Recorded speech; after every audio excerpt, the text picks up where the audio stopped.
The Thoughts Make the Face by J.R. Miller from The Face of the Master. His face was like the sun shining in all its brilliance. Revelation chapter 1 verse 16.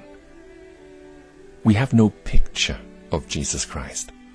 The paintings of him which artists have given us are only their conceptions of his appearance. None of these paintings, however noble and worthy they may be, are to be thought of as true portraits of the Master's face. Yet the face of Jesus Christ must have been very beautiful. It is sin that disfigures the human countenance, and there was no sin in him. His life was spotless and pure. They tell us that the thoughts make the face. We cannot altogether hide our inner life from men's eyes. What goes on in the depths of our being comes up to the surface in unmistakable indications and revealings. The faulty qualities of the heart work out in the life and betray themselves in the face. If you are discontented, then the discontent will reveal itself in your features.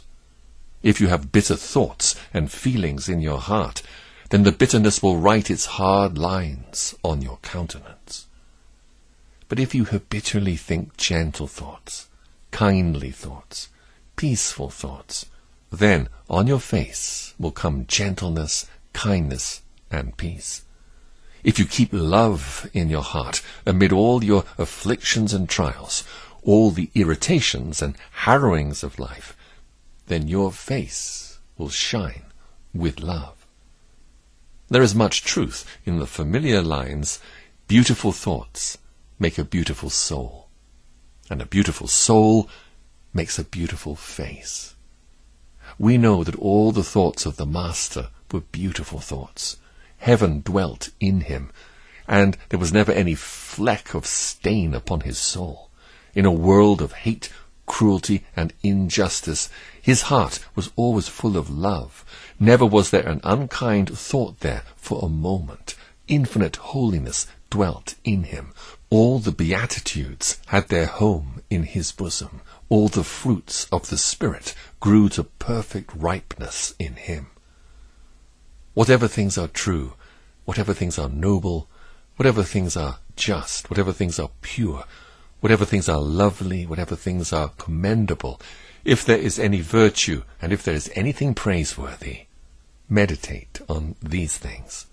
Philippians chapter 4, verse 8. These are the things on which Jesus thought continually. He never had a sordid thought, an impure thought, a trivial thought, a selfish thought. His mind was never disturbed by discontent, by impurity, by anxiety. His converse was always with his Father. Though walking on the earth among sinful men, he really lived in heaven. All his feelings, desires, affections, and emotions were holy. He always did those things that were pleasing to his Father.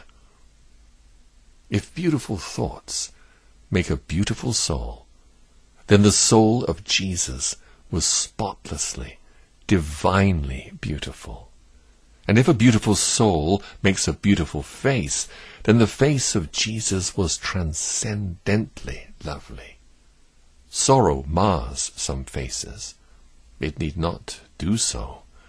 Only when affliction is not accepted in love and faith does it leave marks of disfigurement. Sorrow, sweetly endured, transfigures the face, giving it new beauty. Jesus was a man of sorrows, but his sorrows only made his face more radiant. Poverty writes hard lines on some faces. Jesus was poor. He had nowhere to lay his head, but his poverty left no trace on his features, except to make them gentler, kindlier, more sympathetic toward human poverty and need.